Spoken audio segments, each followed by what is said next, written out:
तेबे आज आम आपन कहबू आगु को कौन आसुची महामारी। तेबे मन पड़ जाए 2019 2020 2021 आम देखी एमती गोटे महामारी सारा विश्व को कब्जा कला मृत्युर तांडव देखिला समग्र विश्व। अनेक संख्यार लक्ष लक्ष कोटि कोटि संख्यार लोक माने जो असुविधा झेलिले ता भितर कौन सी राज्य बाद पड़ ना। भारत ऑलरेडी विशेषज्ञ मैंने कही हिंदुस्तान बनेगा कब्रिस्तान। तेबे एठी पूर्णच्छेद पड़ा ना आगु को आहरी खतरनाक महामारी आसबे। तेबे पूर्वर गोटे वीडियो रे बाबा कही आगु को आहरी गोटे आसुची विचित्र रोग जहाँ मनीष समाज पाई गोटे बहुत बड़ क्षतिकारक पलटिबो। खाली सेतिक नुहे ए सबुर निदान वैद बा डॉक्टर मान पाखरे नथिबो। ते महापुरुष तो तांको भाषा लिखि जाइछन्ती आगु को आसीबो मर्कट कर्कट। आपण जो कहिथिले आगुरु गोटे वीडियो रे जहा कि गोटे रोग आसुची तार ना होची मर्कट कर्कट। अधिकांश आमर भक्त माने पचारिथिले जे कि से जो मर्कट कर्कट विषय रे आपण चुंबक आलोचना करी छाड़ी देले। बाबुल बाबा टे कहतु विस्तृत भाव में आलोचना करूँ एटा एक्चुअली कि प्रकार रोग महापुरुषंकर को बालिकार लिखाई आर किसी निदान अच्छी ना नहीं आ केबे रोग आसुची सेटा कहतु टिके। भल प्रश्न टे कले आपण।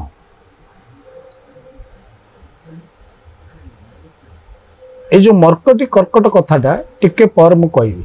हाँ निश्चित भाव में आग मु आलोचना करुची विगत दिन रे 19-20 जो आमर जहाँ को आम महामारी कोरोना बोली कि जहाँ को कहले महापुरुषंकर बाणी सत्य समस्त भी मानुंट सत्य किंतु अनुभव भितर टिके फरक रही जाउछि। ए पर्यंत भी पृथ्वी पृष्ठरु महामारी कोरोना जाई नाही। एबे मध्य 5000 रोगी पीड़ित होइकी भारत वर्ष रे बुलुछंती बेसी किंतु एई कोरोना महामारी रो जो औषधकरण करा गला सरकार तरफ जहाँ पदक्षेप निया गला यथेष्ट से माने नैछंती राज्य स्तर रो देश स्तर रो बा इंटरनेशनल स्तर रो औषधि बाहर औषध को प्रकाश करिया पई तांको समय लागिथिला। हाँ किंतु सही समय भितरे लक्ष लक्ष जनसमाज नष्ट हो जाइछि। मूल्यवान जीवन चली जाइछि। केते भी तार से औषध को तैयारी करिया पई केते भी तादरु कैंसल हो गला एटा भूल एटा ठीक से हमके बाबा जदी प्रचार कले सेटा भी भूल एटा भूल साइंस फार्मूला के बनै पारले नहीं। ए जो व्यतिक्रम हो गला से भली भाव रे मध्य मानव जानि नथिला जे कोरोना आसीबो ता पई औषध निर्माण होई नथिला। जेतेबेले जानिला कोरोना आसिला बा कोरोना भली गोटे एक असाध्य रोग महामारी आसिला सेतेबेले प्रस्तुत करिया पई ताको गोटे वर्ष लागि गला। तेणु 5000 वर्ष तलू महापुरुष कहते प्रभु अच्युतानंद महापुरुष कहते विभिन्न महामारी बा एई भली दैवी दुर्विपाकर रोग ए संसार भितर को आसीबो ताकू मनुष्य जेतेबेले भोग करिवो तापई कि कौन से औषधि प्रस्तुत होई नथिबो किछि चाली गला परे तापरे विज्ञान विभिन्न माध्यम रे ताको प्रस्तुत करिवो तापरे भी संपूर्ण 100% मध्य सुस्थ होई परिबे नाही। ताहले आपण देखंतु सत्यवंत बाबू आपण को आगे गोटे प्रस्तुतिकरण दिया गला जे जदि विज्ञान औषध तैयारी कला ताहले से डिजीज ता आपण को ज्वर होउची आपण गोटे सिनारेस्ट खांतु बा नामकोल खांतु बा एंटीबायोटिक खांतु आपण को ठंडा बा ज्वर पूरा क्लियर हो जाउची। किंतु कोरोना रे जो मेडिसिन ता दिया गला first dose second dose third dose जो प्रकार सरकार प्रक्रिया रे कले ता देहरे मध्य कोरोना से डिजीज से डोज भीतर भी कोरोना रहउची ବ୍ୟାପୁଛି, ତାର ମଧ୍ୟ ଔଷଧ ସଠିକ ବାହାରିନି। ସେଇଭଳି ଭାବରେ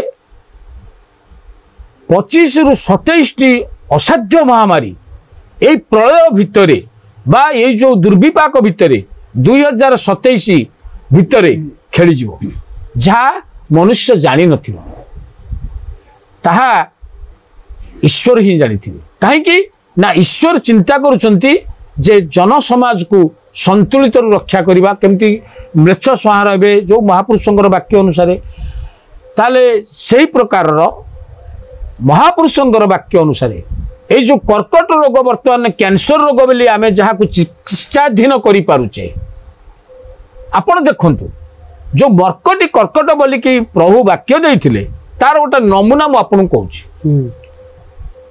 মু ভক্ত মানুষ নিবেদন করিবি,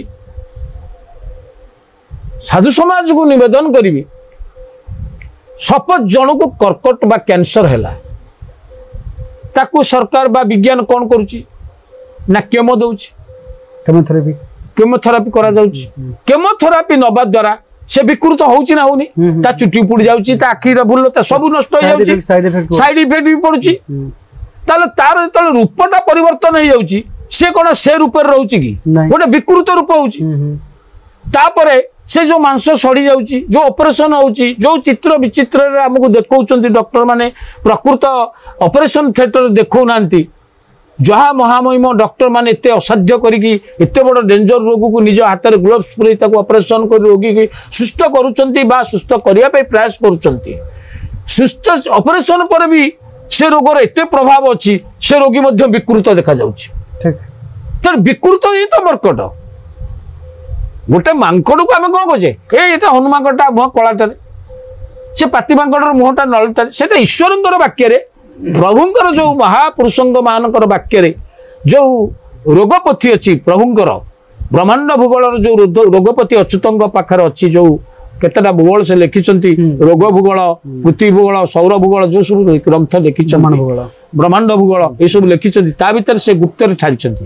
जोटा को आपण क्वेश्चन करूचले मते आग अवसर रे जे सता आ अठा ता ठारटा से ठारर कथाटाकू से जो विकृत मुख रोगर जो संगे संग भाइरस गुड़ाक मनुष्य विकृत कर दउची, सेटा ही मर्कट।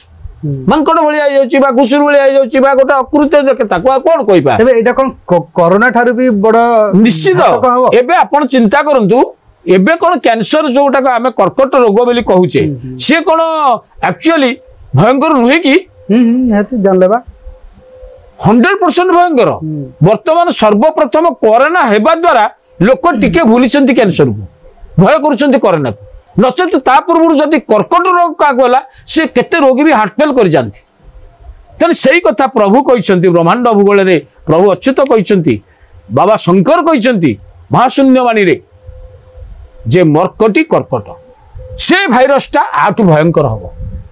महापुरुषों बा भगवान बाणी रे ये रोग आसी, एटा गोटे शून्य रोग, से भली मध्य कर्कट रोग हम। यही कर्कट बुली बुली बुली बुली जेतले तार भयंकर रूप नब, से भली मध्य तार भाइरस गुड़ाक एते समाज भितर प्रदूषण में व्यापी जीवे, आपन को मुछले आपन को होइजो, मते आपन ताकु कम समय रे स्प्रेड करिवो। अच्छा, तेणु यही भली समाज रे आउरी अनेक किछि अघटन घटिबो सत्य बाबू, जहाकू कैन नॉट इमेजिन